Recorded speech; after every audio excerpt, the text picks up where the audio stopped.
Hi, everyone. Thanks for tuning in to listen to the latest instalment of the RWTA Chilled Out series. I'm Marianne Kinsell, the Executive Officer of the RWTA. Today, I have the pleasure of speaking with a new member of the association, Jeremy Mansfield of Mansfield Advisory. Good morning. How are you?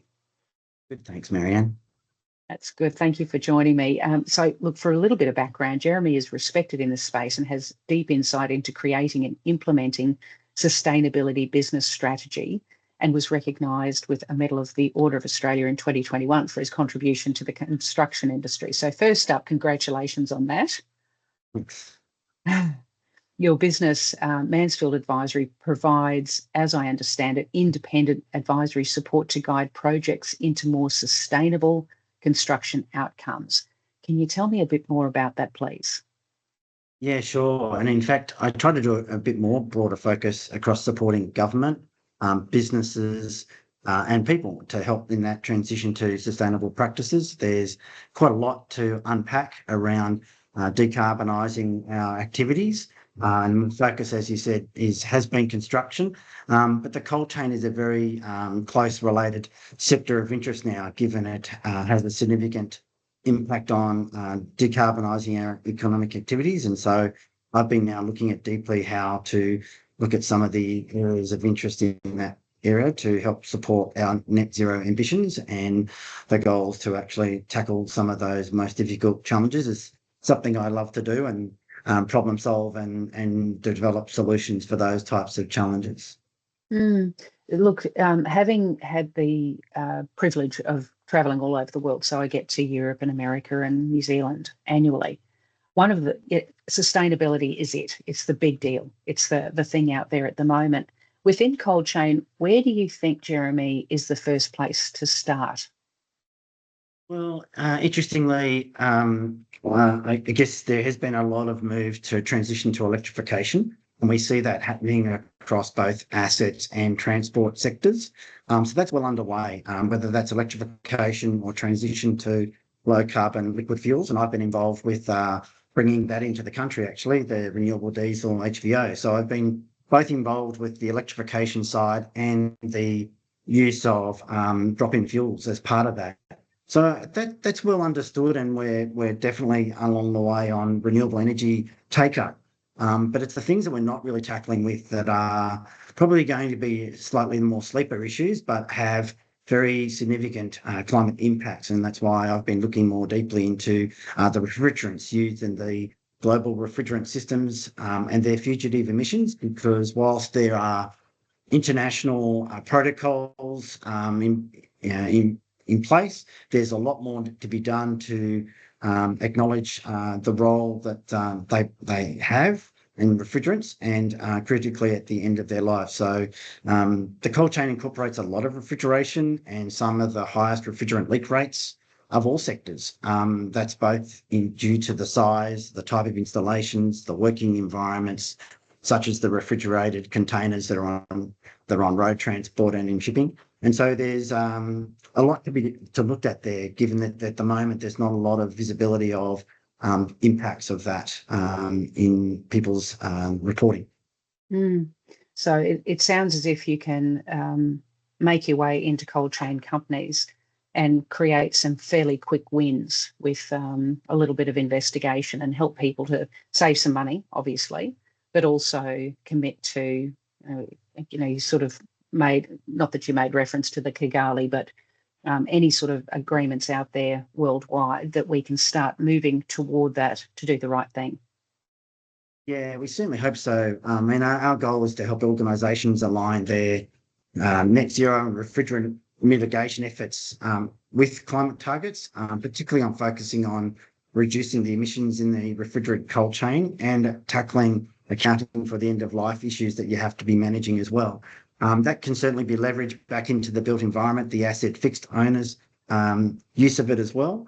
So it's about better accounting, better understanding kind of the maintenance and longer term legacy decisions you're going to have to tackle with net zero targets, and getting a more accurate read of what's actually within your Scope 3 emissions reporting, which is the value chain relevant to those particular asset owners as well. So there's quite a lot to to do there, and hopefully through providing better decision support tools, we can help get a better clarity of what are the issues to managed, both from a climate perspective, but also refrigerants have a lot of them have PFAS related risks, and so some of it's very much a risk management process around how do we better get a handle on that so that we know we're doing the right thing around the transition to those that actually have less impacts into the future and better manage our net zero strategies.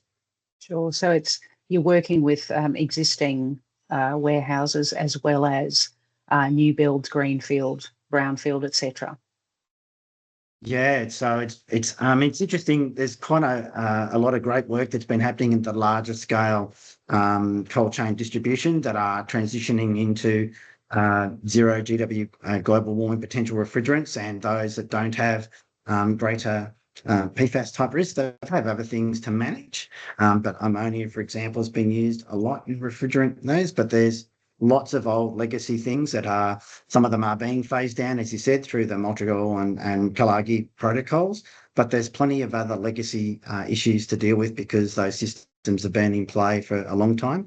Yes. So there's quite a lot to transition the industry and tackle those things. So, that's an interesting challenge to look into. And I guess through my career, I've always liked looking at these bigger challenges. I've been involved with decarbonisation strategies and looking at the broader picture of how do you account for all of the scope 3 issues within your value chain. It's a complex issue for any organisation, and if we can help bring some of the learnings that we've uncovered in the construction side of the industry and support the cold chain and its transitional net zero strategies, then I'm looking forward to trying to unpack what I can to help broadly tackle that and in a number of different sectors and work out how we can use those learnings to help other sectors as well. So cold chain's a great place to start.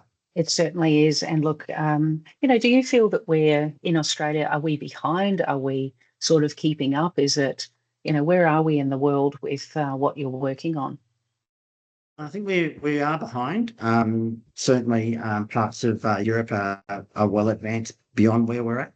And that's partly maybe because of not being a big market compared to others. And we are very much a receiver of equipment. We don't make a lot here, and so we have been a receiver of it. It's a bit like the car emission standards. We're at the back end of that, so we always get the legacy stuff. And so when they're at EU6 emission standards for trucks, etc., we've been lagging behind for some years, and you can see that in the refrigerant space as well, that we're just a number of steps behind that. So I think that's the challenge of not being left one behind and not ending up with being sent the equipment that would no longer be acceptable in other regions. And through pre-charged equipment type of rules, that's possible at the moment. And so there are this interesting issue around how do we tackle some of those things that's maybe not keeping up with where international standards are really at this point in time. So, yeah,